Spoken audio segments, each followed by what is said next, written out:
সময় জায়গাগুলো বুঝে দোয়া করতে হবে, যে কখন কিভাবে দোয়া করলে দোয়াগুলো কবুল হবে।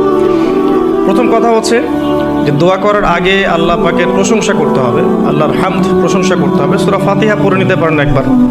দোয়া করার শুরুতে আপনি দরুদ পড়বেন, দরুদের ফলে দোয়া কবুল হয়। দরুদ না পড়লে দোয়াটা আসমানে গিয়ে ঝুলে থাকে, উঠিয়ে নেওয়া হয় না। যখন দরুদ পড়া হবে তখন দোয়াটা উঠিয়ে নেওয়া হবে। দোয়া করার কিছু টেকনিক আছে, যে কিভাবে কি দোয়া করলে কবুল হবে, কখন দোয়া করলে কবুল হবে, এগুলো বুঝে দোয়া করতে হবে।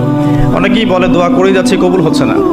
কিছু বিষয় আছে হয়তো এই কারণে হচ্ছে না, হয়তো বা আল্লাহ পাক চাচ্ছেন এটা আপনার জন্য পরে পাওয়া উত্তম, সেই জন্য আপনি এখন পাচ্ছেন না।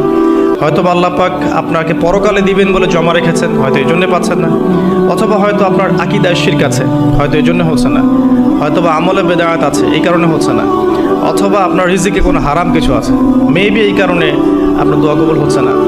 অথবা আপনি তাড়াহুড়া করছেন। তাড়াহুড়ার ব্যাখ্যায় নবী সাল্লাল্লাহু আলাইহি ওয়াসাল্লাম বলেছেন যে মানুষ বলে আমি দোয়া করেই গেলাম, আমার দোয়া কবুল হলো না। তো আমরা জেনে নিব যে কোন কোন জায়গায় কিভাবে দোয়া করলে দোয়া কবুল হবে। এই বইটার মধ্যে সবই দেয়া আছে, হিসনুল মুসলিম বইটার মধ্যে।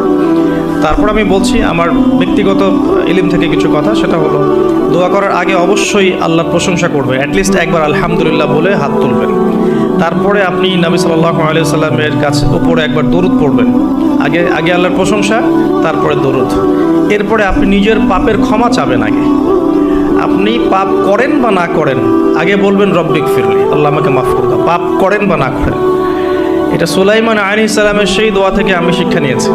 সুলাইমান আলাইহিস সালাম যে বিখ্যাত দোয়ায় বলেছিলেন যে আল্লাহ আমাকে এমন মুলক এবং রাজত্ব দান করুন যে মুলক আর রাজত্ব আপনি কাউকে কখনো দেননি। এই দোয়ার শুরুতে তিনি বলেছেন রব্বিক ফিরলি, আল্লাহ আমাকে মাফ করুন। তো এটা আদব, দোয়ার আদব হচ্ছে আগে নিজের ক্ষমা চাওয়া, আল্লাহর কাছে নিজের ভুলের ক্ষমা চাওয়া, তারপরে দোয়া করা।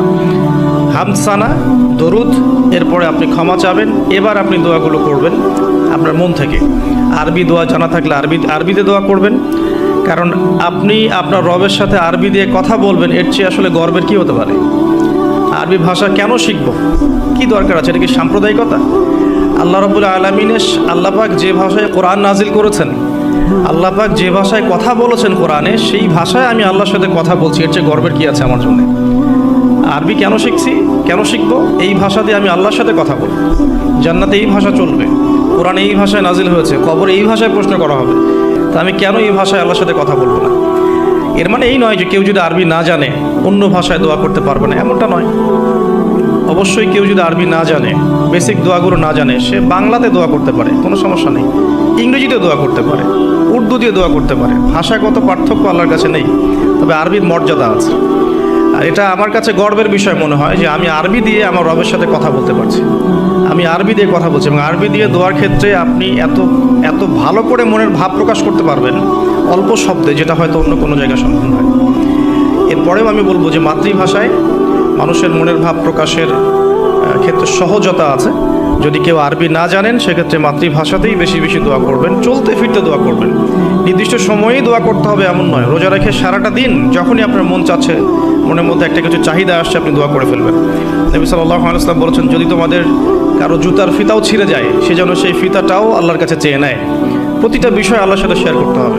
আল্লাহ, আমার চাকরির দরকার, আমার রিজিকের সমস্যা, আমার পারিবারিক সমস্যা, আমার ব্যবসার সমস্যা, আমার ইলম অর্জন করতে চাই, আল্লাহ আমাকে ইলম দান করো। আল্লাহ, আমি শারীরিকভাবে অসুস্থ। বিভিন্ন রকম সমস্যা আমরা জর্জরিত আছি। প্রত্যেক মানুষের কোনো না কোনো সমস্যা আছে। সমস্যা থাক বা না থাক, দোয়া করতেই থাকতে হবে। যে ব্যক্তি সুখের সময় বেশি বেশি দোয়া করে, আল্লাহ পাক দুঃখের সময় তার দোয়া বেশি কবুল করেন, এমনটা হাদিস এসেছে।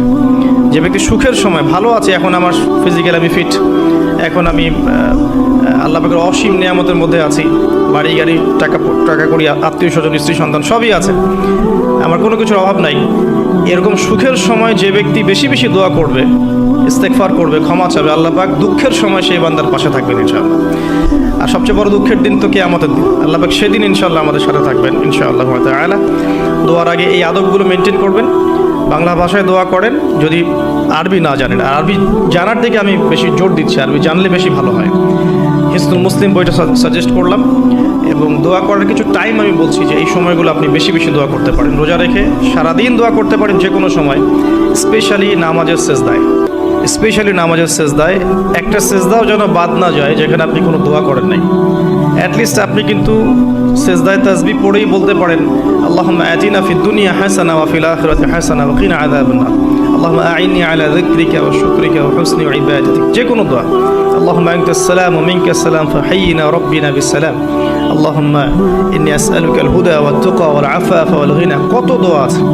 রব্বি হাবলি মিনাস সালিহিন, আল্লাহুম্মা ربنا آتنا في الدنيا حسنة وفي الآخرة حسنة وقنا عذاب النار رب ارحمهما كما ربياني صغيرا ربنا آتنا من لدنك رحمة وهيئ لنا من أمرنا رشدا। প্রচুর দোয়া আছে, দোয়ার উপরে সেশন করা যাবে।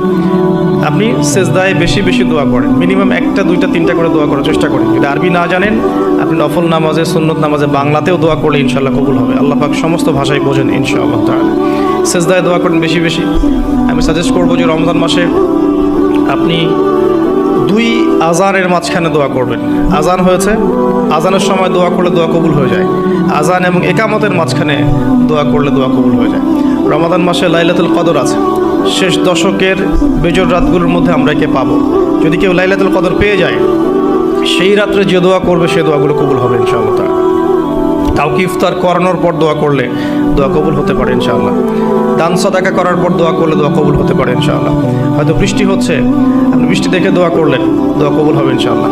দোয়া করার অনেক সময় আছে, অনেক মুহূর্ত আছে, অনেক আদব আছে। এগুলো আমি সাজেস্ট করে দিয়েছি, বইটার নাম হিসনুল মুসলিম। এই বইয়ের মধ্যে সব কিছু লেখা আছে, আপনারা একটু পড়ে নেবেন। আমি এখানে বেশি টাইম দিলে পরেরগুলো কভার করতে পারবো না। আল্লাহ পাক আমাদেরকে বেশি বেশি দোয়া করার তৌফিক দান করুন, আমিন।